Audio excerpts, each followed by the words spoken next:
Good morning, Francie. Well, thank you. Duluth Trading Company. Every year, my wife buys me, two or three more of them. I go through them pretty quick because I wear them. I wear them whenever I'm working on cars or trucks or whatever. Plus, just about everywhere. You just can't seem to get warm anymore. Good morning, Kevin, all the way from South Carolina. Hope the weather is not too terrible where you are. See, there's a giant storm that's been moving that way.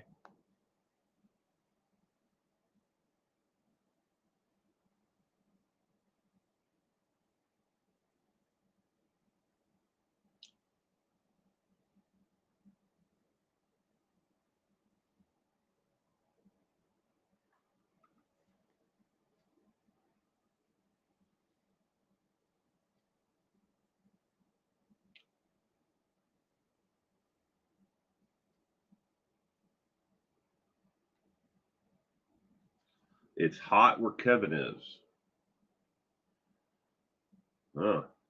It's 37 degrees here right now. Got down to 31 last night, but that's pretty normal, typical for us for the month of April.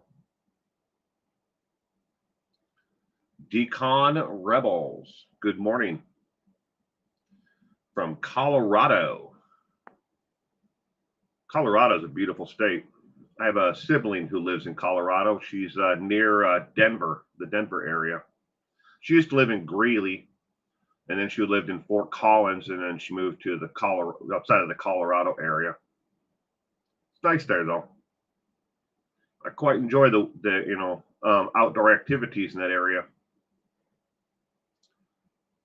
Pamela, cloudy here in New Jersey, and chilly. It's also chilly in New Jersey. Oh, it's 90 where Kevin is. Ah, that's warm. I'll give it about here where I live in about a month. We'll start seeing 90s, triple digits. It gets really awful by July. That will triple digits every day, but then it drops down into low 20s at night.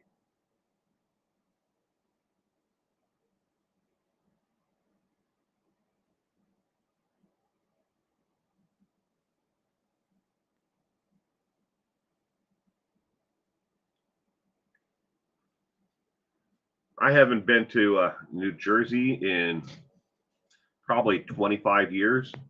Last time I was in New York, New Jersey area. It's nice though. I got family they moved from New Jersey out to the West Coast. They're by marriage. My wife's stepfather. They're from the Jersey area, but they moved to eventually ended up in Las Vegas.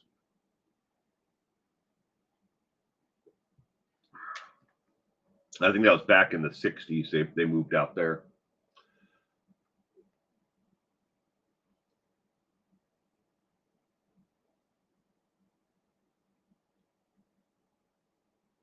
It's in the 30s where Rebels is.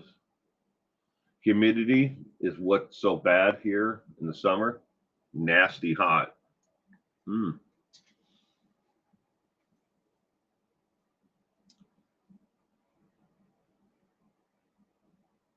Yeah, it's 37 degrees here right now, but it's supposed to get up to, I think, 70 today.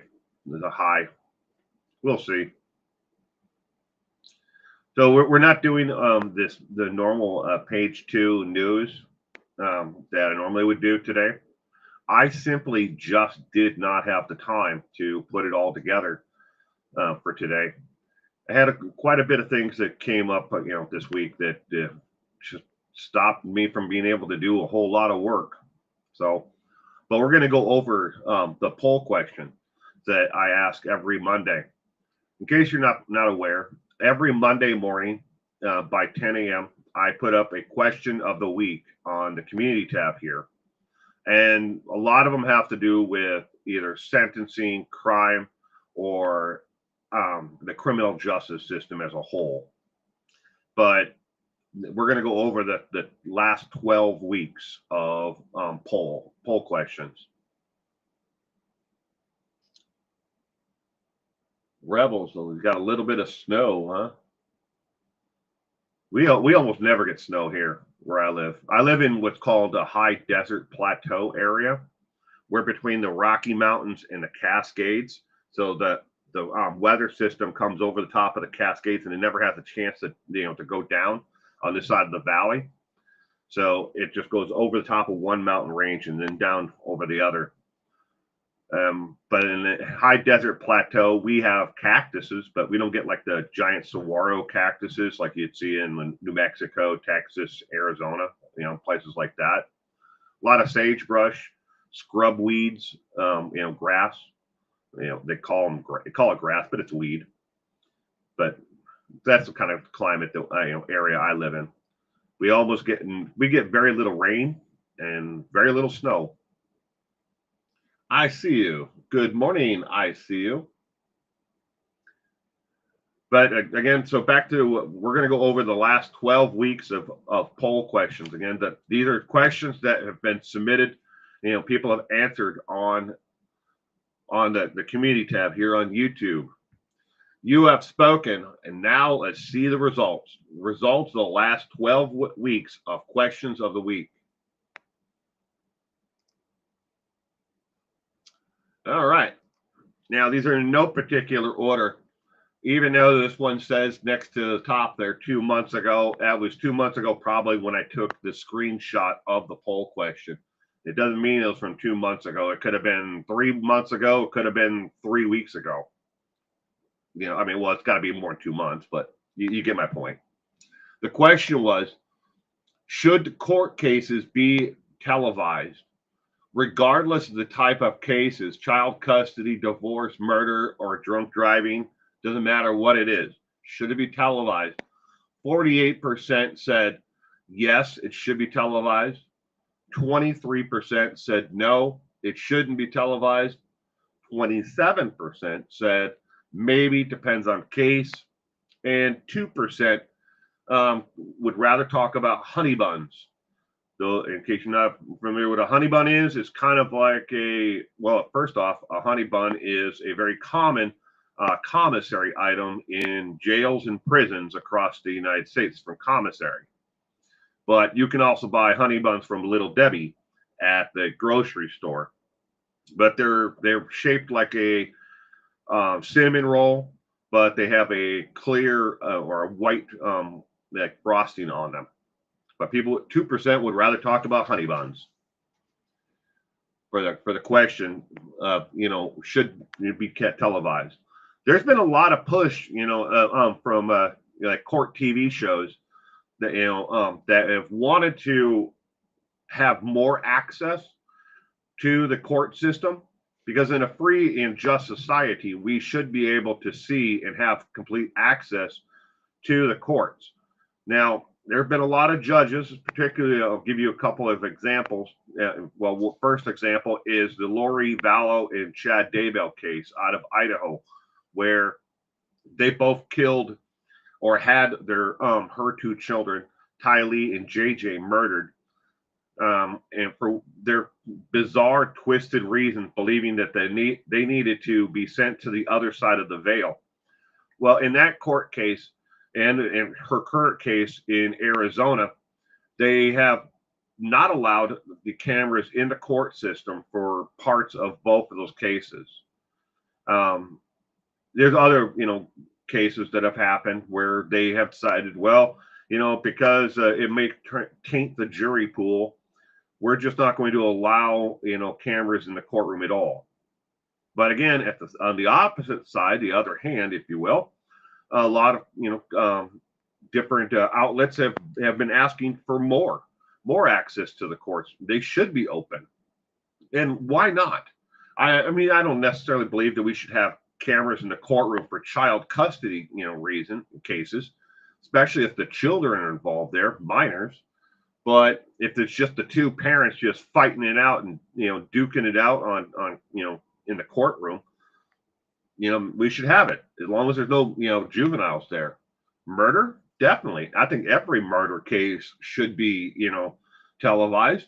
And I believe that somebody is dumb enough to, be charged, and do something stupid like drunk driving, we should put them, their pictures on the air, and we should, also along with that, put them in the paper, publicly shame them for their stupid actions.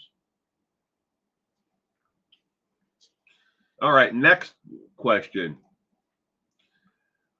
Could you ponder this question for a minute before answering? Should the U.S. government have the ability to carry out capital punishment? Each poll question is asked every Sunday. Like I said, if you tune in for Trivia Night on Sundays, you get a sneak peek on every single one of these at the end of Trivia Night. Yes, 340 episodes of Trivia Night. If you're new here, we have done 340 episodes. And we do it live, and every one of the Trivia Nights is a multiple choice question, and answer.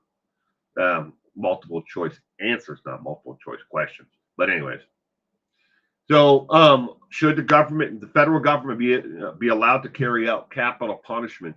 34% said yes, 20% said no, 44% said depends on the case, and 2% just want a Pepsi.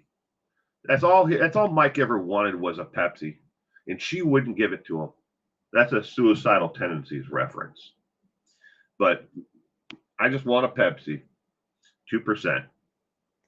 All right. So should the federal government have the ability to carry out capital punishment? We had a moratorium a couple of different times in America on the federal government using capital punishment.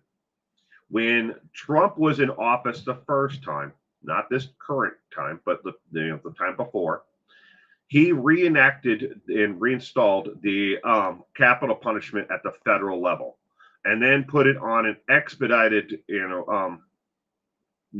expedited the actual carry out of the death sentence. In between then, all the inmates who had been given capital punishment, sentences, basically were doing life in prison without the possibility of parole. That there's a lot of constitutional issues to where people say, will argue that the government should never be able to, federal government, not the states, but on the federal level, should never be able to carry out capital punishment. Personally, I believe if you, committed espionage or, a violent crime against people, maybe you went on a murdering spree across state borders, a serial killer or whatever, if you were charged and found guilty in a court of law of that crime at a federal level, the federal government should be able to carry out, the death penalty. Now, I know, and I also see the other side of that where people believe that it's barbaric to, an eye for an eye, and it never really solves anything. And that's true. There are a lot of statistics out there and data that back up the fact that capital punishment has never been proven to be a deterrent for violent crime. And there's more to that, and we will get to that as the poll questions go on. But it has never been proven to be, a deterrent for violent crime. You can execute everyone who murders people, but all you're doing is just sending the signal to, the populace, people around the world, that this country executes people for violent crimes, where other countries have completely outright abolished it at a state, or district or the governmental level of, whatever. They've said, no, we're just not going to do that because it doesn't serve any purpose.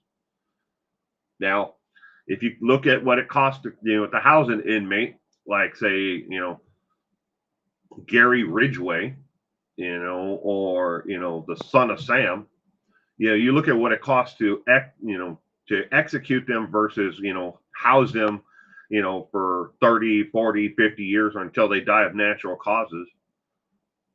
They're we should never look at capital punishment as a way to be an economically feasible way of punishing someone.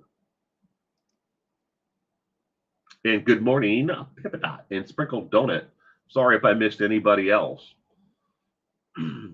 Next one is freedom of the press. If a reporter is covering a crime story, should they be allowed to show the government or city facility if that is where the crime occurred? Why is the question? There has been a lot of pushback from local and state and federal levels showing offices and complexes or structures in past years. 67% said the press should be allowed to show the government facility or government or city facility if that's where the crime occurred. 6% said no. 25% said maybe, depends on the case. And only 1% said that they want a Coca-Cola and bourbon. But so freedom of the press across the United States, and this has been a lot of people with, I call it gonzo journalism, where you have TikTokers and Facebook, influencers. They see a crime occur. Maybe the cops have got somebody pulled over for a DUI, and they'll walk up and they will stick their cell phone or their camera in the faces of the police and get in the way of the police actually doing their job and the safety. So municipalities have said you need to give 25 feet, to the police. You can't get within 25 feet to film this, or you can't film it at all. You can't film what the law enforcement is doing. Oh, that's not a good idea. When you say you can't film them at all. And at the same time, as they've passed these laws restricting, where the access of journalists are or people who are shooting or recording videos at all, they've also said you can't film police departments. You can't film in the lobbies. You can't film anywhere inside of a courthouse or inside of because the people who are innocent may be walking up in the corridors or whatever it might be. They have some kind of justification for it. And a lot of municipalities, without anybody even really, knowing what the hell is going on, they pass these referendums or these rules when no one is actually watching. Maybe they pass it on a Tuesday afternoon when only like 3 or 4 people are there in attendance to watch what's happening in their jurisdiction. For city council or state level, they sneak in with another bill, but they're all getting passed and they've gone into effect. Well, that restricts the access to the press. Yeah, and unfortunately, there's a very fine line between what I call gonzo journalism and actual real journalists. A lot of these people who you see on YouTube and TikTok and everything else, they have no degree. They have no experience in actual journalism. They are just influencers, I guess, at best. And they will do anything and everything for the views. If they have to create the actual turmoil or issue to watch the cop get upset, they will do that.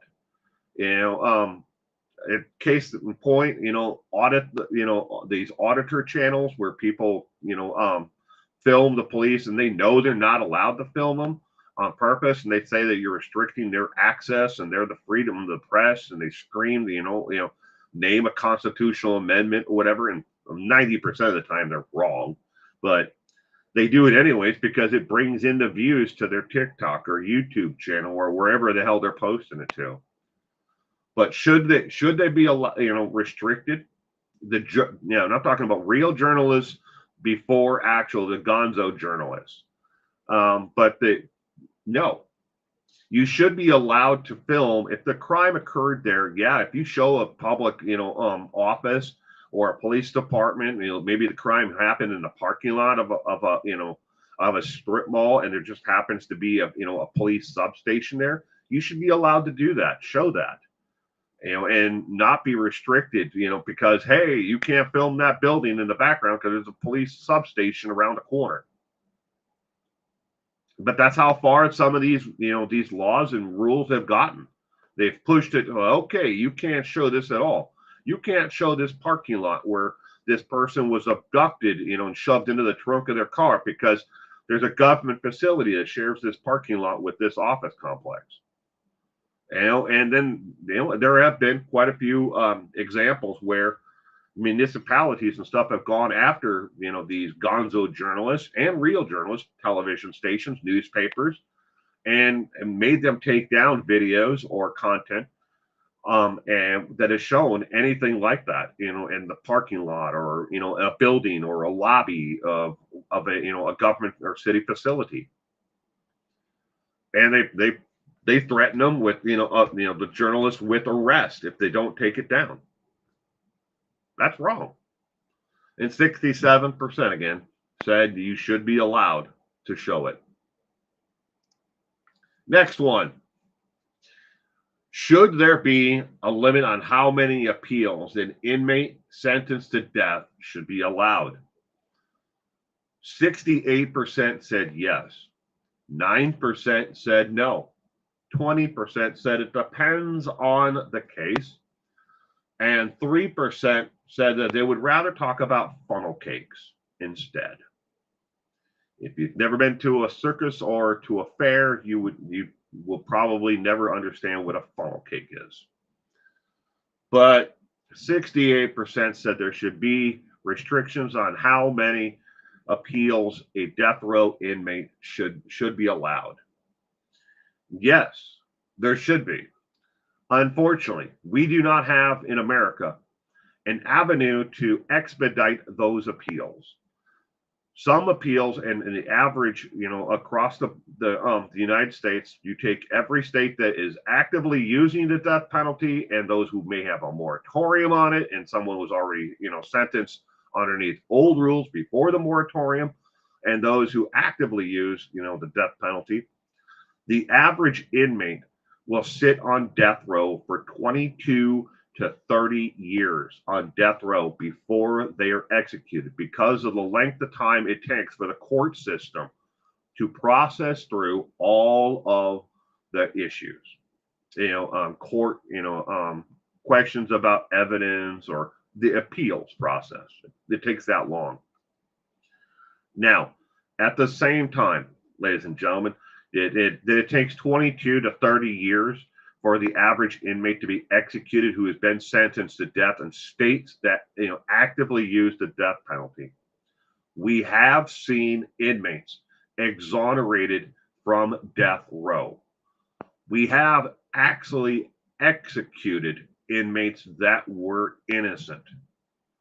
Later on, DNA evidence, eyewitnesses, have come forward, or that we found that the police department was corrupt and they railroaded this individual all the way through, knowing full well that they just wanted to close the case.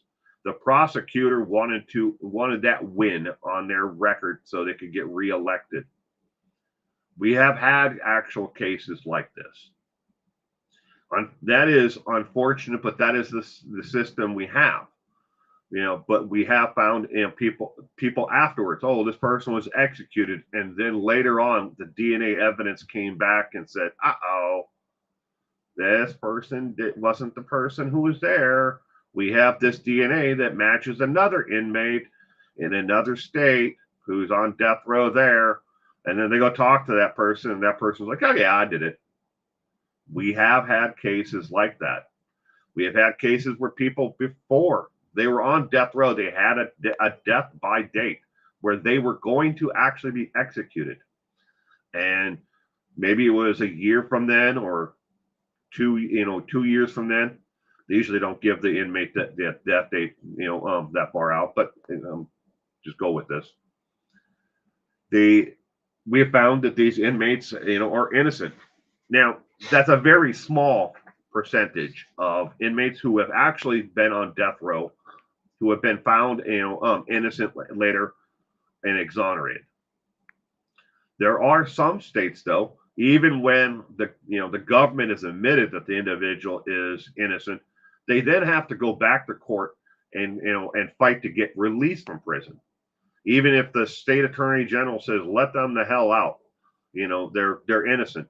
There are other states where they say, well, I don't believe that he's innocent. We're just going to keep him there. Yes, that is an actual case. You can look it up online.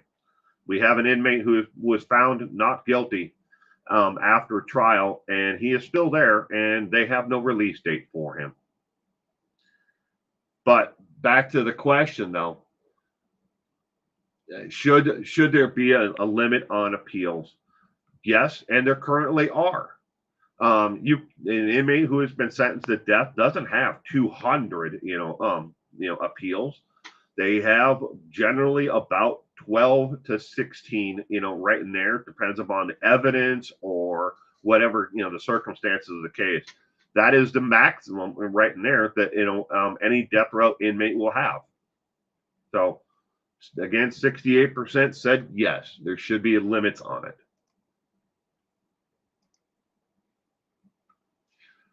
Next question was, in the U.S. That effectively use the capital punishment, should they be allowed to the condemned, the inmate itself, have the choice of how they will be executed? When it comes to the death penalty in the United States, no state allows an inmate the choice of how they are going to be executed. 29% said, yeah, let the inmate choose. 52% said no. 14% said maybe, depends on the case. And 5% said, I like puppies. Let's see puppy pictures.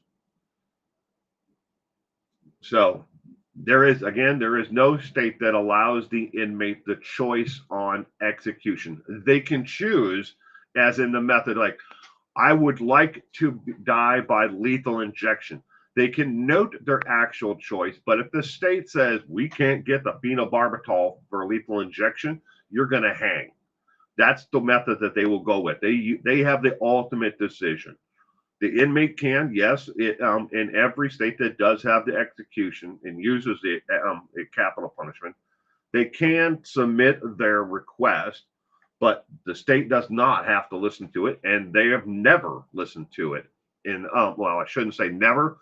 They're at the last case where an inmate died by their choice was the electric chair, and that was, I think, 1914 was the last time somebody actually chose the electric chair over being hanged. And the state said, yeah, okay, we'll go with that. Even though, it's much cheaper because we can reuse the rope 100 times over. But that was the last time an inmate was actually able to choose their method of death. Otherwise, it's just the state who picks it. Next question. Do you feel capital punishment is an effective tool to aid in the reduction of violent crime? 47% said yes. 35% said no. 18% said in some cases, and absolutely nobody answered that they love pie. Ask about pie next time. So back to capital punishment once again. An aid that effectively deters violent crime. There has never been a single study that has been done that found that where capital punishment is effectively used, actually being used, that it deters violent crime. Criminals commit crimes and they don't care about the laws.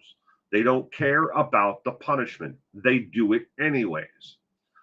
And matter of fact, in every state that actually actively uses the death penalty, as the violent crime waves have gone up and down, you will see violent crime spike in states around that border the state that actively uses the capital punishment.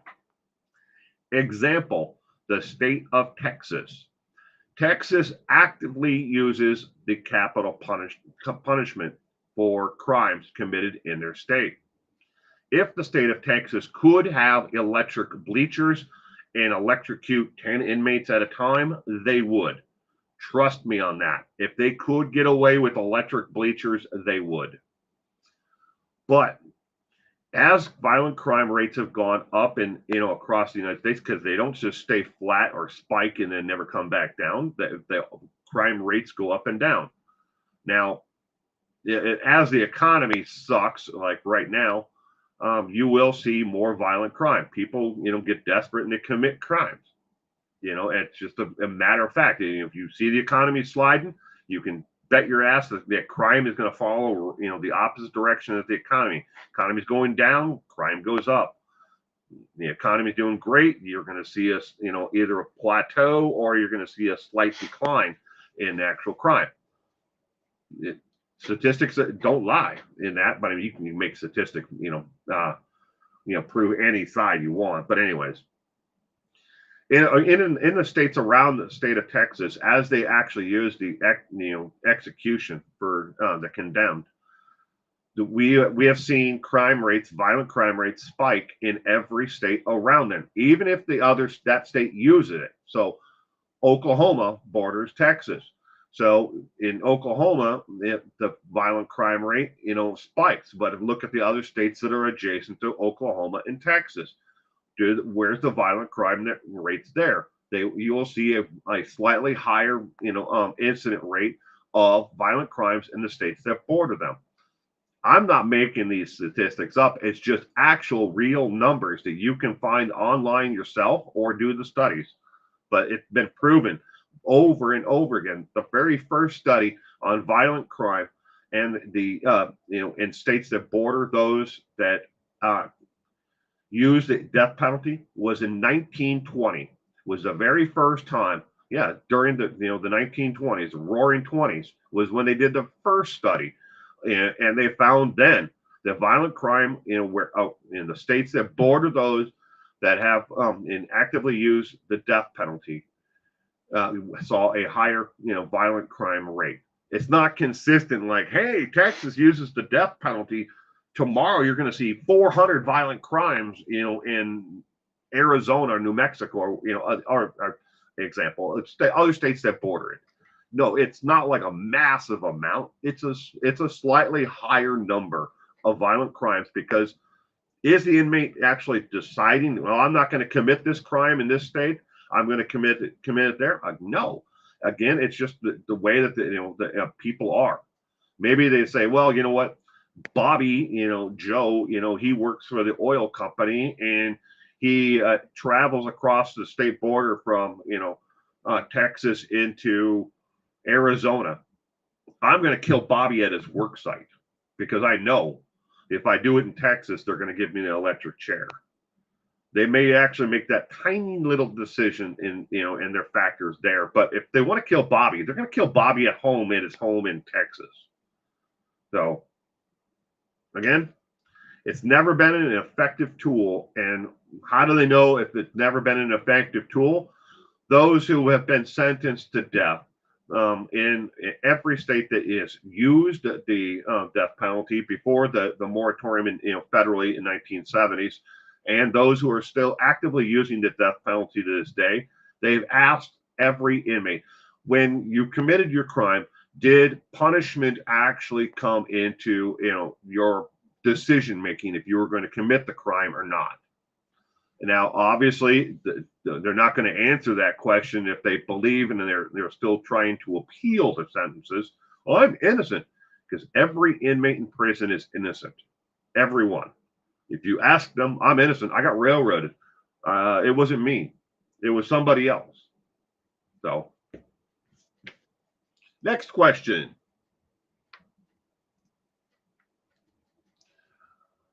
Should all violent offenders, criminals, be forced to surrender their guns until the case has been finished plus 1 year from the date?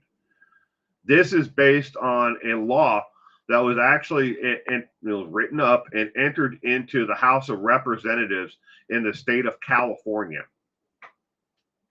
The state representative wanted anyone that was committed of a violent crime. Maybe it was a bar fight or it was domestic violence.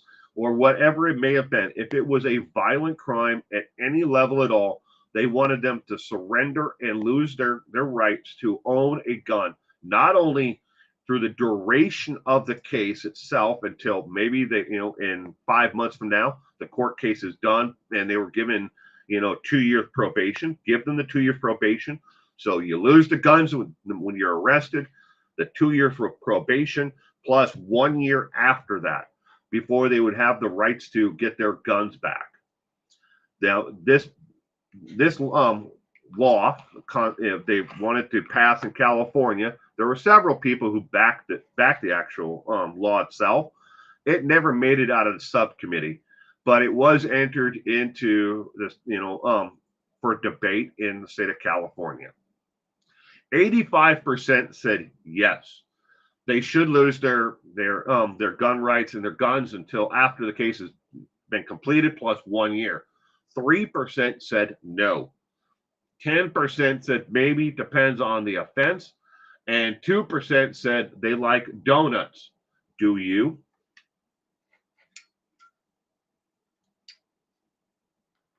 Smoke them if you got them. Anyways, though, back to the, should they lose their or be forced to surrender their constitutional rights? Now, what the example I gave you is for somebody who is found guilty. What if the person is found not guilty of that violent offense? Maybe they didn't commit domestic violence. Maybe they didn't actually, they weren't the person who, attacked someone in a bar fight, and they're found not guilty of the crime itself. Should they, again, lose their rights to bear arms? For not only through the conclusion of the case, but plus 1 year afterwards. And that's where a lot of people are like, well, no, they shouldn't lose their rights, and I happen to agree with that. You should lose your rights if you're convicted of a violent offense. Absolutely. If you are someone who raised a hand to your domestic partner in some fashion, you did it once, you're going to do it again. But you should lose your rights, not just until the conclusion of the case plus 1 year. I don't think you should ever get your rights to own a gun back or possess a firearm. And there are, yes, ways around that too. You can, for inmates or people who've been convicted of a felony who lose their rights to bear arms, there are ways for them to get their rights back and restorative rights is what it's called. But I think if you've been convicted of a crime, especially murder or domestic violence, and you did something like that, I don't think you should have the right to bear arms. But that's just me. I'm sure that other people out there who are listening to this or watching us now are not going to agree with me. And that's the great thing about it. This world that we live in is we can debate either way. And as far as I know, no House of Representatives or senators or congressmen or anybody else or president of the United States is listening to me. I hope they do, but I don't think they will. Next question. Should parents be criminally prosecuted for crimes and sent to prison for crimes that are committed by their children if they had no knowledge of or way to prevent them from happening? 9% said yes, 41% said no, 49% said maybe, depends on the case, and 1% said they like the Muppets. They are funny. Yes. So after the Crumblies, Ethan Crumbley, or whatever the hell that stupid kid's name is, who went and shot up his school. They went after and they prosecuted the parents, the mother and the father, for not stopping what he did. I think they should have been prosecuted for the fact that they knew that he had an access to a firearm. That's just dumb. It's like putting a can of gasoline and a lighter next to each other and telling a kid, who's been, fascinated by fire. Don't start a fire. Well, they knew that he was having issues, mental health issues, and they knew he could gain access to, these items that he would use. Should they be prosecuted? Yes, in that circumstances, the Crumbleys should have been prosecuted for what their son did. Now, here's the catch in it all, because of course, America, we don't just use the law as, and the court decisions the way that they are. We use them in other ways. And here are two more examples of how, once something has become a precedent in our legal system, that we have used that precedence to prosecute the parents for something else. Ohio, USA, 2024. After the Crumbly decision came down and the parents were prosecuted for their crime. In Ohio, Cleveland, a single mother, was charged with felony theft. Felony theft. I want to repeat that. For what her 6-year-old son did. Her 6-year-old son stole a candy bar from a convenience store. So what did they do? Instead, you can't put a 6-year-old in jail. So they decided the mom must be prosecuted. She is the sole earner for the family. She had 4 kids. I presume she still has 4 kids. I don't know if she has any more at this point, but again, she had 4 kids at the time, working to try to make ends meet herself.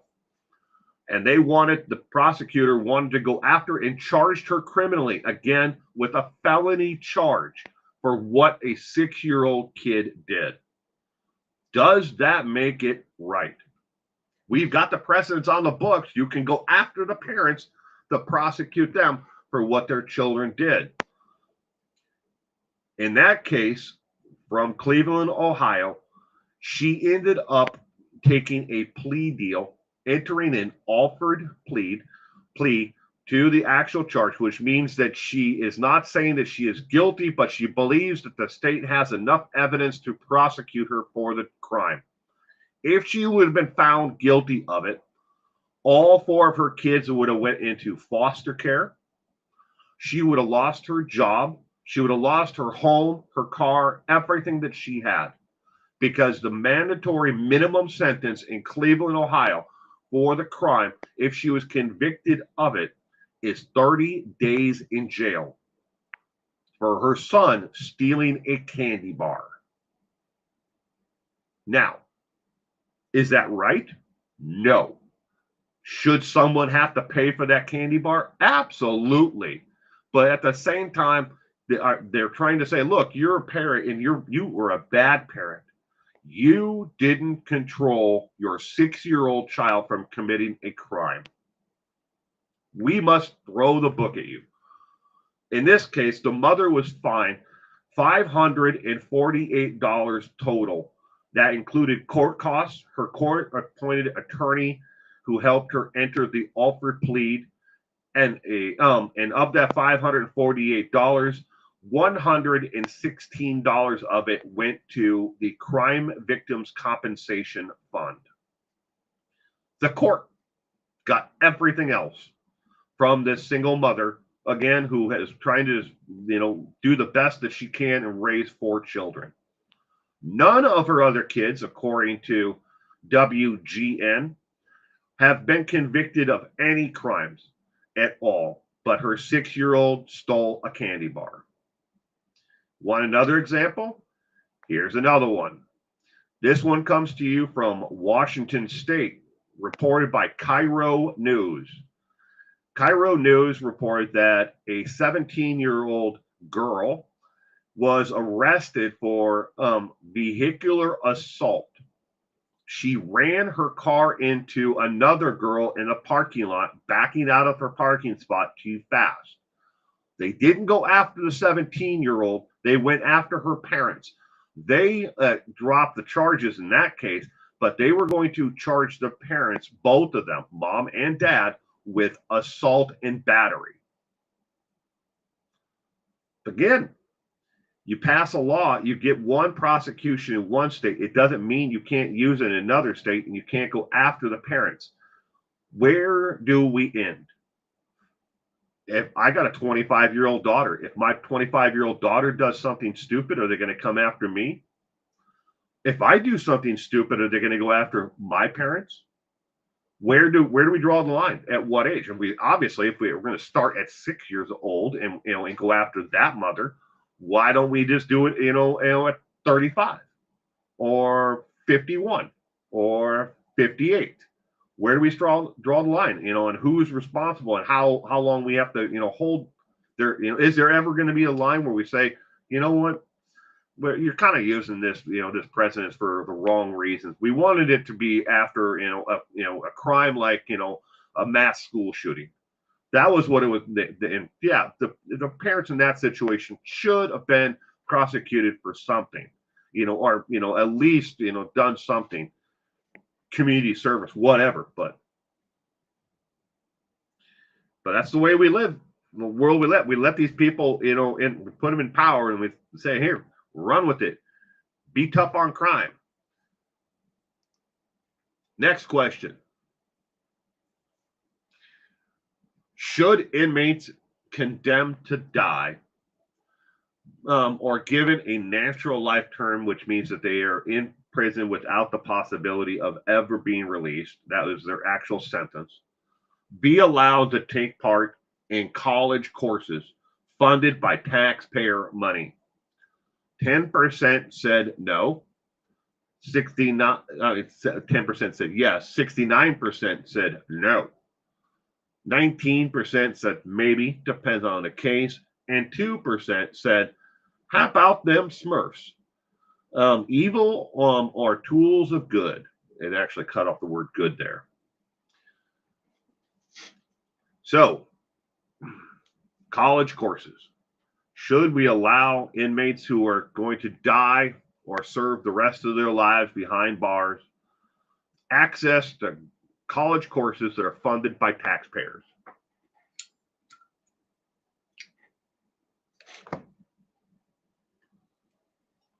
And FYI, you don't see, the Department of Doge going after the military or the cutting back the money we spend on incarcerating inmates. There's no cutbacks there. Just pointing it out. You can feel however you want on whatever side of the aisle you want to, steadfastly stand on. But anyways, college courses for inmates who have death sentences or life terms behind bars with no possibility of parole. When it comes to college courses that are offered behind the walls of state penitentiaries and federal facilities in America, federal prisons, 78% of all college courses, and occupational and educational classes that are not necessarily for a degree, maybe they're for a GED, but no, all those together. So there's no actual breakdown of it, but 78% total. All right. I don't know if it's going for GED classes or if it's going just for college classes or if it's going for occupational classes, learn how to become a welder or a carpenter. But 78% of all of those courses are paid for by nonprofit organizations. They are not paid for by the federal government. The nonprofit organization may purchase their supplies, textbooks, or whatever course materials for the actual course, and they may be subsidized by the actual government itself, the university, or they may receive some kind of federal money, but there's no federal money that comes in and says, okay, this is just for inmates who are in prison. Since the 1980s in America, we have cut back on all courses and any type of actual program that would help in reduction of recidivism since 1980 in America. The days of, that you see inmates in the, out in the rec yard lifting weights, and having a grand old time, in prison. These are fictional things that you see in movies today.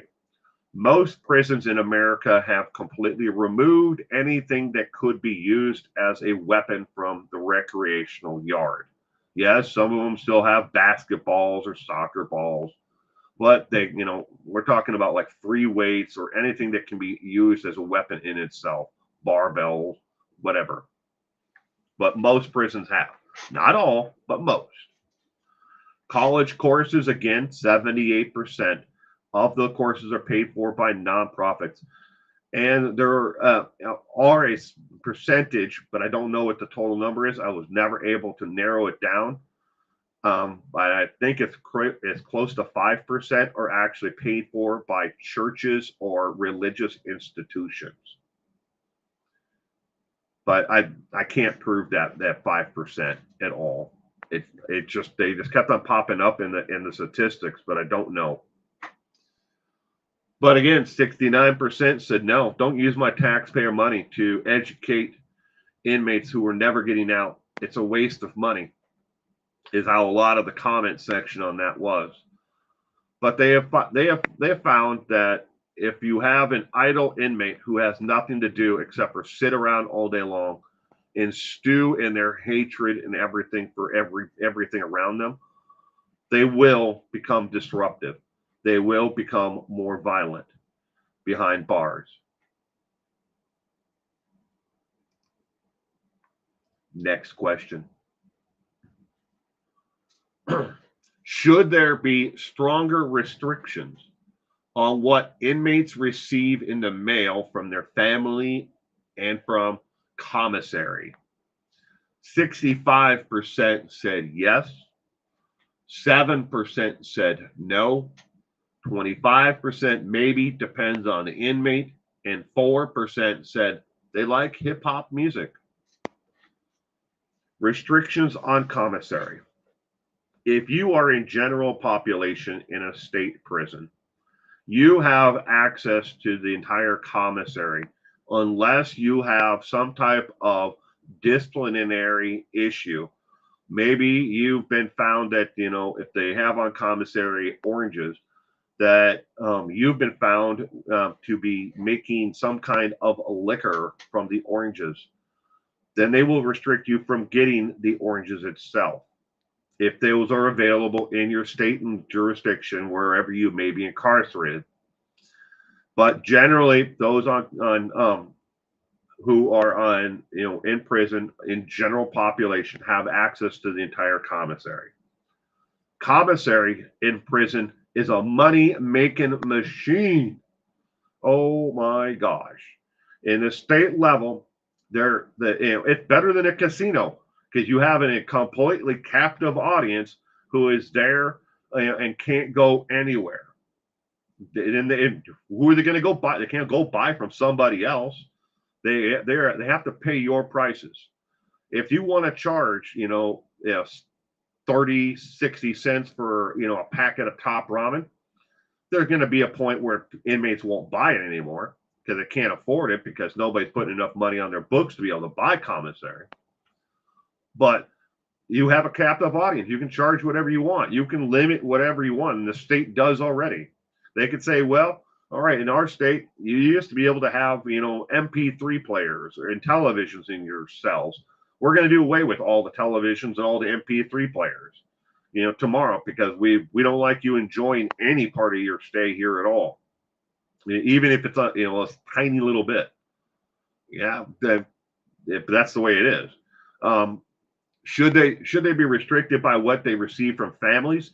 They already do. They don't. So many do not allow outdoor, items to come into the prison, and that will include everything from books to, you name it. Pictures. It's already restricted, as it comes into the facility. Yes, there are people who smuggle items in, and that happens, a lot, unfortunately, in the prison system. There's just not enough staff to control everything. They're overworked and understaffed. So things do get smuggled in. But legally, we're still, family comes and they can't just necessarily give, like clothing or items to an inmate, that way. They can buy what's called specialty packages, which are given out on holidays, and that can be a family or friends. But in general, they can put money on their books, and and then the inmate buys items from the commissary itself. But all right, so in the case of Christopher Watts, I'll use this as an example. Christopher Watts, for every dollar that comes in to his inmate account, 50% of that money is taken from him immediately before it gets deposited into his account. So if you're one of those super fans out there of Christopher Watts, 50% of everything that you put on his commissary account is being taken by the state. All that money is then collected, and it's put aside. And every month until the judgment that it was awarded to the Ruschek family is paid in full, that money will go to them, and it's not much. Unfortunately, it's not ever going to, take away the pain and the loss that the Ruschek family has had from losing their daughter and their grandchildren. But the money is restricted in that way, and the money that he does get he's not going to be able to buy everything. And no, in Dodge Correction Center where Christopher Watts is, he can't buy a television, he can't buy an MP3 player, he can buy headphones, but they're not anything of value. They're kind of like the cheap ones that you used to get in the 1980s. They're not like, he's not getting like, Raycons or anything like that, or Beats, headphones, but he can buy those. But anyways, the items are restricted already. But 65% said, yeah, we should restrict them. Should we restrict them more? That's what I think more people wanted, is to restrict it more. Stronger restrictions.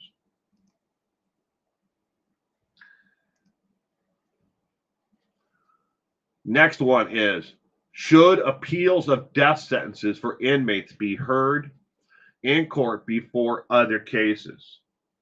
This stems from a case out of Arizona where an inmate had filed a plethora of legal lawsuits suing either the state, the warden, a guard, a business, and everything else. And anybody and anything. He if he couldn't file them himself, he sent them to other people outside, and then they took them and actually filed them for him. And it was all just to slow the entire justice system down while he worked through his appeals in his case, slowing the court down more. They're like, well, we can't rule on this one until this case is done or this case is done. And I'd say a good 99% of the lawsuits that he filed were, later dismissed. But it did slow the system down. Should their appeals be heard before other cases of other people who are out here? Maybe it was a business who got a fine from, the city or municipality or the state. Should that case be heard first, or the appeal of this individual? Or should we set up a completely different channel for every one of the appeals to work through? That would make more sense, but we just don't have the money or the time to hire, judges and staff and courtrooms and everything else to be able to do that. But again, 50% said no, they shouldn't be heard.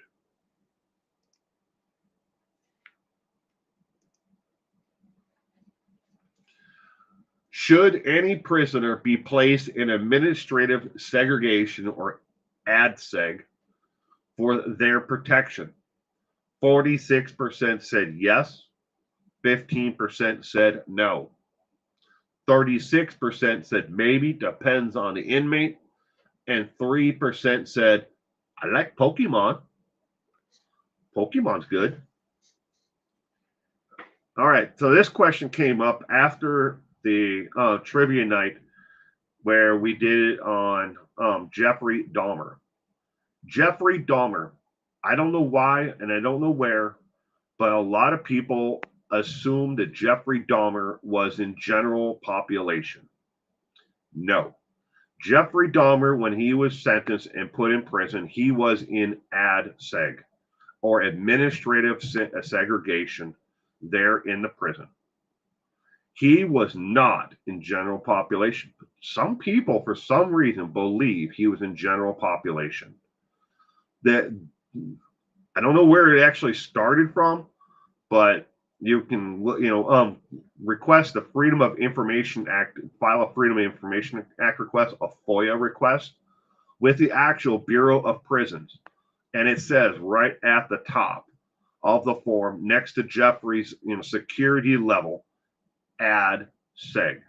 He was in an administrative segregation.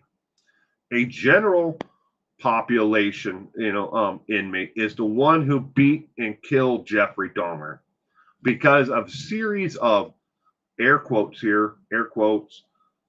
mistakes that took place by the actual guards themselves. That individual never should have been allowed into the same area. It never should have been allowed near Jeffrey Dahmer or anyone in administrative segregation. But this mistake, again, air quotes, happened. Should some inmates? Yeah, there are inmates that are in prison who cannot defend themselves. Maybe they're former law enforcement or attorneys or whatever it might be, or Bill Cosby, another ADSEG, inmate. Martha Stewart, administrative segregation. It doesn't mean that they stick them in a hole someplace all by themselves. They just put them with other people that security-wise are restricted, and should not be near those. You don't put Martha Stewart in the same cell as somebody who is a 17-time convicted, murderer. You don't put them in the same cell or in the same cell block. You put them with people who have committed a crime. Maybe, in Martha Stewart's case, it was insider trading, or you put an inmate, that is nonviolent in the same, cell block as her. It's somebody who doesn't have, violent tendencies. But we all see what happened to Jeffrey. But 46% said yes, there should be administrative segregation for the inmates' protection.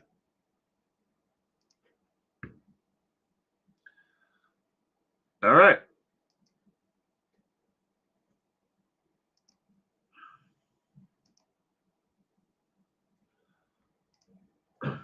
And that's it. That is all 12 of the poll questions. Good morning, Meep. And good morning to anyone that I may have missed. I'm sorry that this wasn't our normal page 2 news. I hope you got notifications if you're out there. We're watching or listening. And if you're watching this afterwards, I hope that if you like it, give it a thumbs up. If you're here now, give it a thumbs up before we end this morning's stream. But make them work or garden. Pippin, when it comes to working in a garden, there are several prisons out there that have found ways to cut the actual cost of running the prison is to make the inmates tend to a garden, and grow crops for the, for the institution itself. Maybe it's just carrots and lettuce, or cabbage, but they make them, help the actual lower the cost of itself, doing stuff like that. The last prison I heard that that did something like that was Angola Penitentiary. I don't know if they still do it, but I'm sure that they, if it, I don't even know if Angola prison is still open. But I saw it on the Frontline or something like that about the prison population and these different jobs that they have inmates do, and every single inmate, all the tools and everything else are restricted, and they have to be checked in. If one tool is missing, an entire unit goes on lockdown before anybody is able to, find their way, to get that weapon back to the general population. Our prison here has a working dairy farm. That's an interesting, way. Hey, you need milk, as long as they have a way of processing it on site. I know of another prison. I believe it was oh damn it, what was it? Is it North Dakota or South Dakota? It's one of the two Dakotas. I can't remember which one it is exactly, but they actually raise sheep on the actual the grounds of the prison, because not only do the sheep eat all the grass and crap that nobody wants around, but it also helps that, and then they send the sheep to slaughter, and they don't do the slaughter themselves, and then the meat comes back to the actual prison itself. I can't remember if it was North or South Dakota, so unfortunately I don't remember that part. But that was on the Frontline special as well that I watched. But a dairy farm would be good. I mean, there are quite a few, prisons also that have damn near, slave labor. The inmates are making, 10 to 12 cents an hour, making everything from, other, clothing items that are sold through all state prisons, or maybe they're making denim jackets that are sold out in the free market, but 10 cents an hour. You can't get away with paying someone that low of a wage, anywhere else in the U.S. Even a waitress in states where, they have to tip wage, even those waitresses are still paid like $2.13 an hour. It's starting to thunder again. My dog is getting concerned. I'm sorry, me.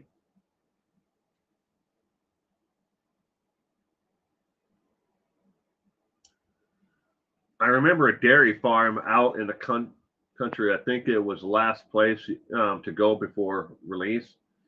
I used to see them playing basketball when driving by. Oh.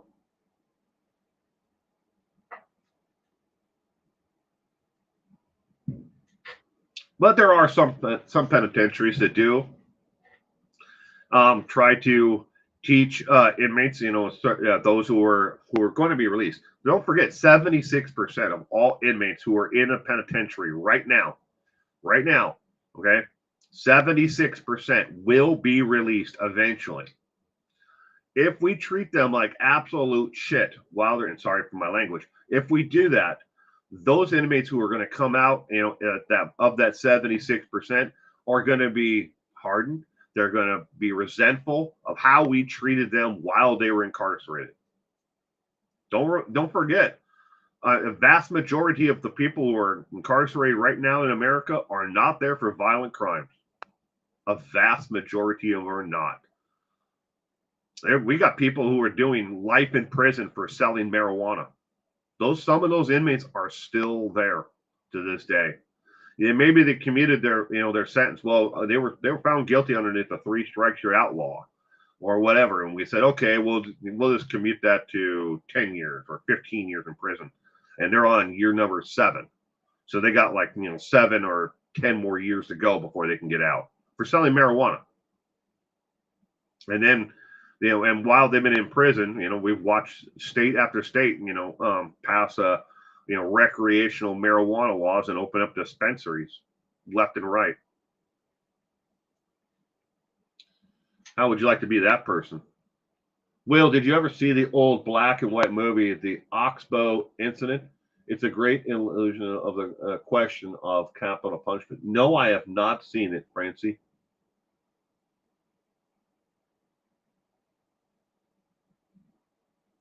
Well, Callie, Lisa, I wouldn't call it paying for room and board. And if it all depends on how you look at it. I mean, should we look at slavery? And I mean, we did kidnap you from your country, Africa. We gave you a free boat ride here to America, and when you got here, we sold you off to the highest bidder, and then that person gave you room and board. Oh, I know you're a slave, but is that the same context as somebody who's been incarcerated and then goes on the auction block, what is the Bureau of Prisons, to where they'll be sent in the United States? and then we force them to do labor against their will. And if they don't work, we put them, in the hole because they don't work. It all depends on how you look at it. I don't necessarily think I would look at it as room and board, because I mean you're still forcing labor out of somebody for next to nothing or nothing at all. Some places they're incarcerated and they're forced to work, and all they're doing is paying off what they already owe. Maybe all the money that they earn is being put towards their court fines or something else. Their counties and when it comes to county jails, where they force the inmates to do roadside cleanup, pick up trash, scrub bus stops, and other things. The state is getting a contract from a bus company to come and clean their entire thing and take out their trash, but they're not giving that money to the inmates. That's just for the county to pocket the money. I mean, but don't take what I just said, Callie Lisa, as wrong, please. I'm just like I look at it from both sides. That is slavery, and this is slavery to me.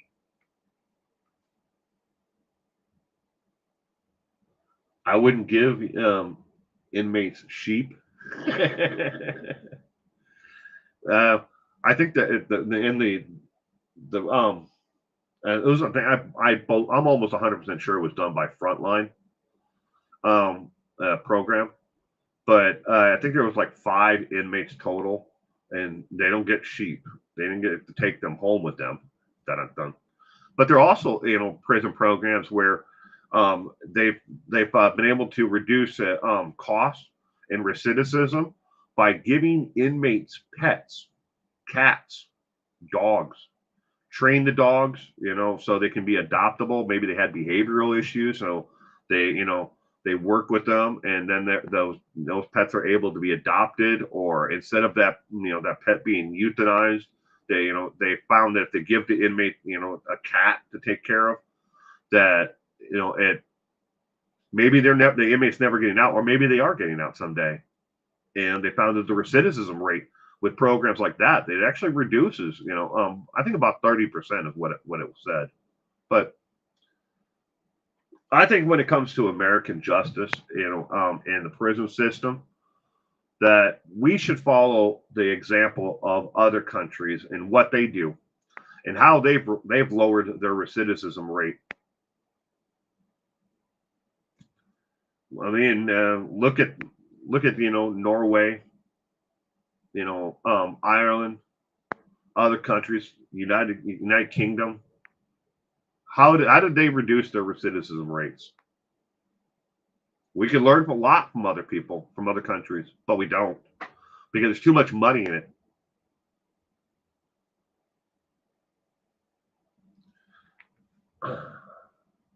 Pippadot.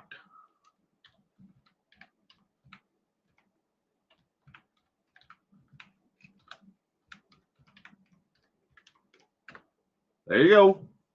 There is my email address, Pippadot. 411nowbusiness@gmail.com. Please understand, Pippadot, that if you want to catch my attention, put your screen name in the actual subject line, or something, so in case your email address doesn't come up to Pippadot, please put that in the subject line so I can catch it. I get thousands and thousands of emails. I'm inundated a lot because I put my email address out there, and that is my own fault. But I want people to contact me. And there's people who who you see in the streams here on Trivia Night, who occasionally email me, suggestions for topics, because all the trivia nights are all 100% done by viewer suggestions. Tomorrow night's trivia is the Speedway Murders, or otherwise known as the Burger Chef Murders. I have it written down here in my little book. Trivia subjects. All right.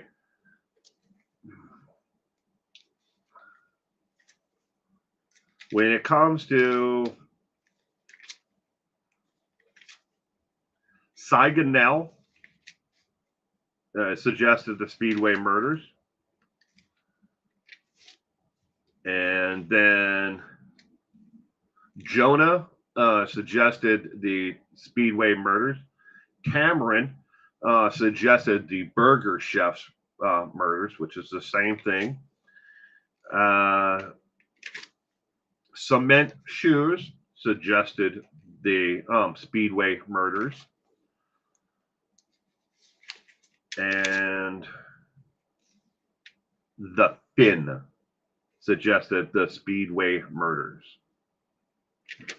So tomorrow night, we are doing trivia on the Speedway murders, aka the Burger Chef murders from 1978 in Indiana. 1978. 20 multiple choice questions on trivia night. And tomorrow night will be the 351st episode of trivia. If you like trivia and you are new here, you've got to go back and watch the catalog. Subscribe so you'll be notified when the next trivia night is. But in case you don't ever get notifications of when people are going live, every Saturday morning I do page 2 news. This program you're watching right now is normally page 2 news. And Sunday night, 4 p.m. Pacific Standard Time, 5 o'clock Mountain, and that is 7 o'clock Eastern. Sorry, gotta think about that for a second. I don't know why, but it's trivia night every single Sunday, and I will continue to be doing them for foreseeable future, for forever. I don't have any intentions of ever stopping it because I enjoy it. Francie, you missed Burger Chef? Tell you a quick little story, Francie. All right, I was 18 years old. 18, an awfully long time ago. I know that when we were 18. But when I was 18 years old, I moved to Seattle, Washington, because I wanted to get the hell away from my family. Because, at that time in my life, I didn't get along with them. Anyways, I didn't move to actual Seattle itself. I moved to the suburb of Seattle. I moved to the city of Linwood, Washington. But all my friends lived in West Seattle, and so I commuted all the time from West Seattle and from Linwood to West Seattle. Not a very bright idea, but it was dirt cheap to live where I was living in Linwood. The very first job I got when I moved there was at Burger Chef on Highway 99 in Linwood, Washington. I thought it was the craziest freaking job I ever had. Now, this is not the menu for every single Burger Chef, but this is the basic menu of everything that was being sold at the Burger Chef that I worked at. Imagine going to work at an IHOP or a Denny's or something like that, and everything that is on that menu you could get through the drive-thru. This included freshly made crepes, burgers, fries, pancakes, waffles, whatever that it was on the menu. And I mean, everything that was on the menu inside the establishment could be purchased through the drive-thru. And this place used to sit across the street from, I think there were 4 bars across the street. So you just watch the cars just illegally cross the street at night as the bars closed down. And we would get slammed. We'd have like 30, 40 cars in the damn, drive-thru. Just people waiting to get in, to buy, whatever from the Burger Chef. I only worked there for about 6 months. I hated it, to tell you the truth.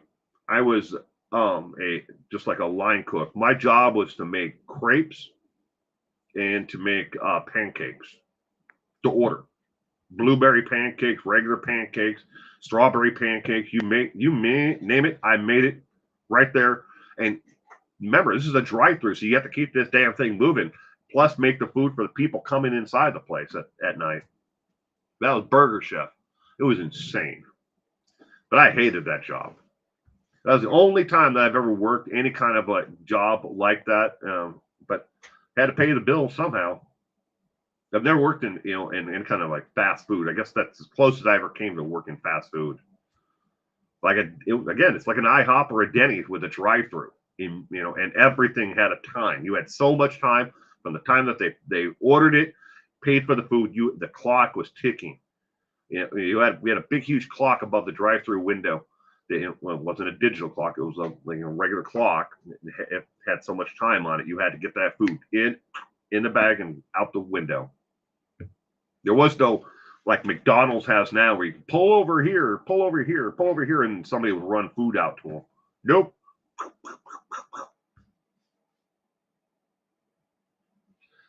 Meep, your first job was at Burger King. You were 16. You were in charge of the French fries. There you go. I once went to a birthday party at Burger King, and they took us around and showed us how they make the flame broiled burgers and the fries and all that in the coolers. Yay. I don't know. I think I was like 10. But we went to a Burger King. They didn't have a Playland or anything like that for a birthday party. And we all got those crowns.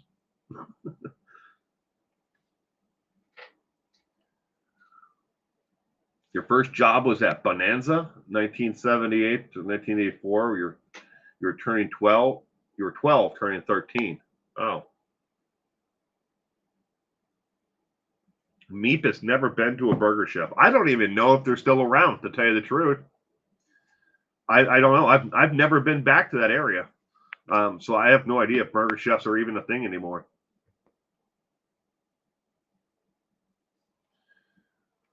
Was Seattle a fun town back in the 80s? Yeah, to some extent. I mean,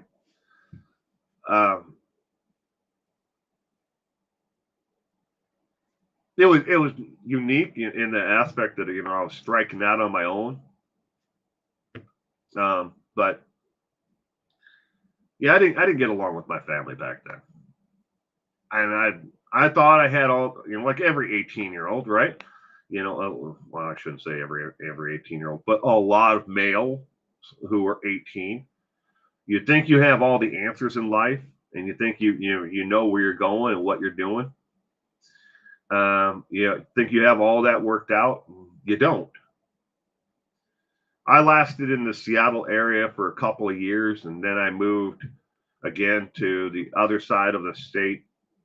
Did that for probably 3 more years, and then I went back to the Linwood area. I like the Linwood, Edmonton, Mukilteo area of Seattle, suburbs. I like that area. I still do to this day. I'd rather go there than go in downtown Seattle, but that's just me.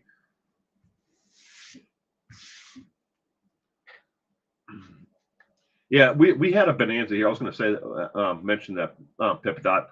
We used to have a Bonanza here, but the Bonanza that we had here locally where I live, they changed their name from Bonanza to the Butcher Baker Candlestick Maker. No joke. That was they changed the name to that. But then they went out of business, and now it's a Rite Aid. They bulldozed the entire property and put a Rite Aid up there. But we used to have one. I haven't been to a Sizzler or TS Cattle Company in a long ass time. I don't think I've ever been to a Texas Roadhouse. I'm not a big fan of chain restaurants. I mean, we do eat at them sometimes, but I'd rather support local mom and pop restaurants and stuff like that. But there's a Sizzlers in Black Angus restaurants in the Seattle area that have nightclubs. They have actual nightclubs attached to them. I know there's one in Mokilteo. Ponderosa.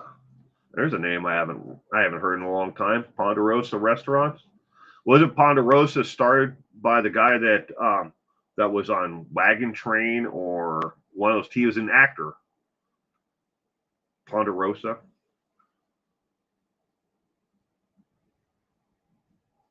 At least that's what my memory. I think he played Haas on one of those TV shows. I think he was the one that started Ponderosa. But my memory could be wrong. It has been wrong before.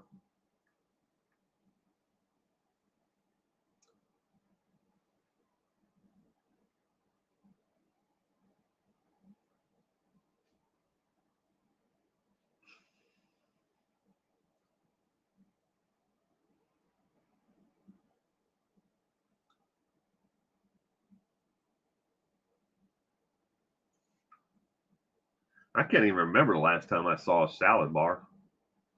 Do they still have salad bars anywhere? I mean, there was a time when, hell, even Wendy's had a salad bar.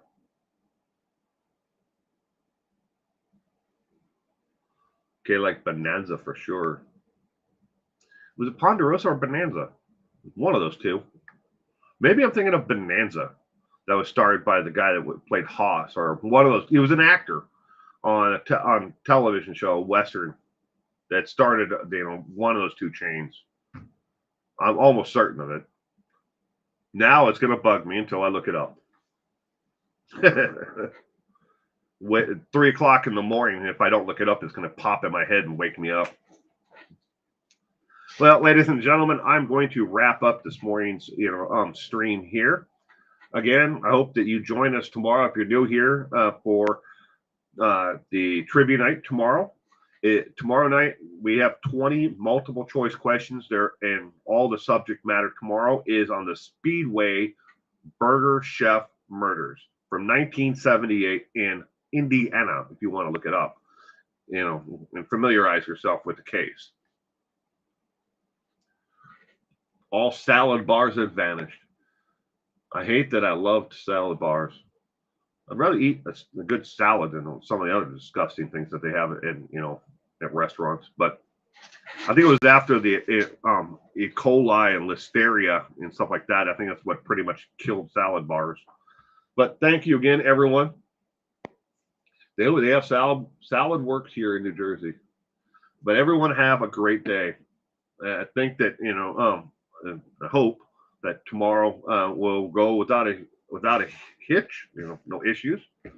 But again, that's tomorrow night, 4 p.m. Pacific Standard Time, 5 o'clock Mountain, 7 o'clock Eastern time zone. In the meantime, everyone, you all have a great day. Bye.